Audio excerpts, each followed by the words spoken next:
Halo, Assalamualaikum warahmatullahi wabarakatuh.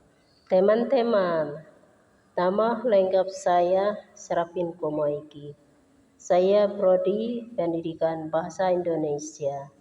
Saya di semester 2. Ini tugas saya. Mata kuliah keterampilan berbicara. Pertanyaan 1. Apa hubungan antara berbicara dengan menyimak, berbicara dengan membaca, berbicara dengan menulis? Masalahnya keterampilan mendengarkan yang kuat membantu mengembangkan pengucapan yang akurat saat berbicara. Membaca meningkatkan kosakata yang pada gilirannya meningkatkan kemampuan menulis. Latihan menulis dapat mengarah pada pemahaman yang lebih dalam tentang struktur tata bahasa yang bermanfaat bagi berbicara dan mendengarkan. Hubungan berbicara dengan membaca keterampilan. Membaca sangat mendukung keterampilan seseorang dalam berbicara. Semakin banyak seseorang membaca, semakin banyak informasi yang didapatnya dan biasanya akan lebih mudah dan terampil menyampaikan informasi yang diketahuinya. Di sini ada dua jenis aktivitas berbeda yang terlibat, yaitu berpikir, membaca dan mendengarkan, menulis, dan berbicara bersifat transmisif.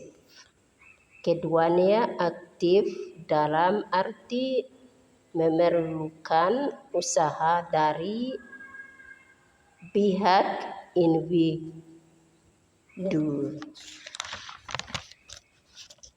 Terdapat hubungan yang mendengar dan timbal balik antara bahasa lisan, mendengarkan dan berbicara.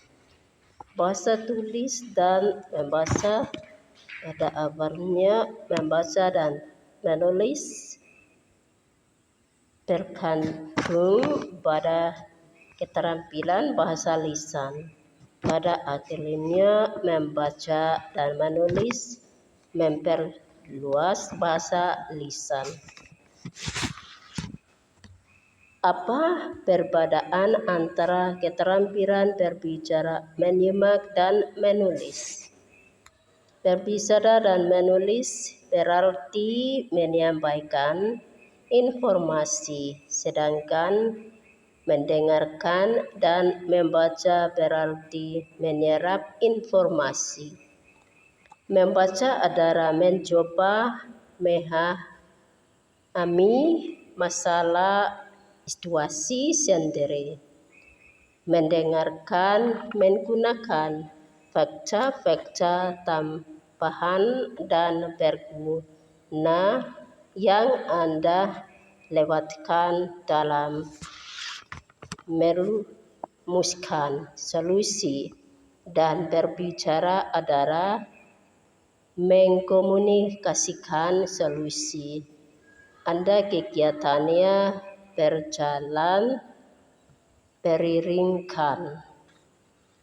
Apa persamaan antara berbicara dengan menyimak, berbicara dengan membaca, berbicara dengan menulis?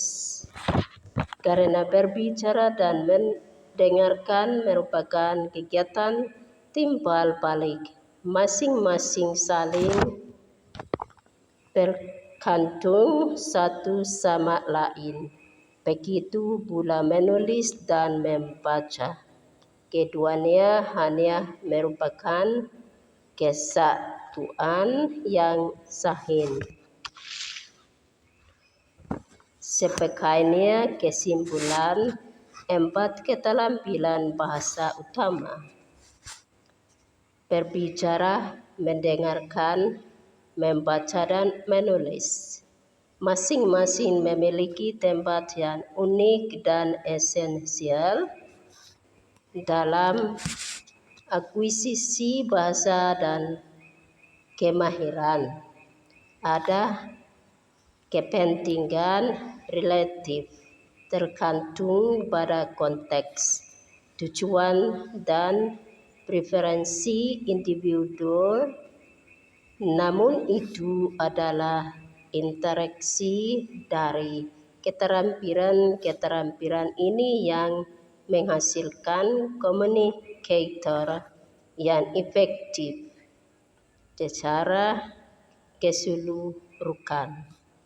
Belajar bahasa Purwai mendapat manfaat paling banyak ketika mereka berusaha untuk keseimbangan dan kompetensi dalam semua keempat keterampilan sebagai memungkinkan mereka untuk membayangkan kompleksitas bahasa dalam berbagai penyaturan pribadi, pendidikan, dan profesional. Terima kasih.